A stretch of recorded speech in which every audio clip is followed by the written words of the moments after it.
Hello everybody and welcome to this scouting report. I'm Dan Haiek, here with armchair analyst Matt Doyle, and today we're previewing the Sunday afternoon match between FC Dallas and the New York Red Bulls. Matt, Dallas might be without their two most important distributors. Michel out due to suspension. Mauro Diaz expected to miss due to injury. Who picks up the passing slack? Well, I think you could count on Adam Moffat stepping in for Michel in that deep-lying midfield role. He's not quite as good as Michel in distribution. He's not anywhere near as good as Michel in dead ball situations, but he's still really good. He's an MLS caliber player. We've seen that for years. He's probably a better defender as well, which I think will help, and we know he could push into the attack and blast one from long range.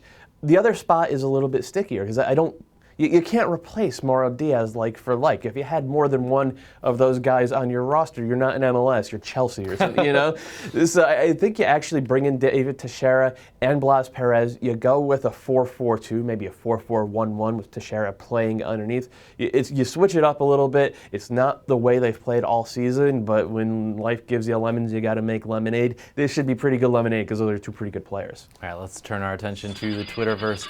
@RedBJB asks, if both are healthy, who should start at center mid between Cahill and Luyindula? I think you go with Peggy. I think the Red Bulls' good run of form has coincided with him coming into play as a central midfielder. He has a very instinctive partnership, I feel, with Dax McCarty. They control the flow of the game and where it's played in a way that doesn't usually happen when Tim Cahill is out there. Cahill is undoubtedly a better player and will undoubtedly get his time in this one, but given that it is going to be Texas in the middle of the day, I think the forecast says it's going to be 7 billion degrees.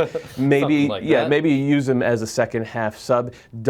It's not broke for New York right now, so don't try to fix it until you need to. All right, well, we'll find out if the Dallas heat does affect the Red Bulls in this one. It kicks off at 3 p.m. Eastern time on Sunday. You can watch it on Unimas.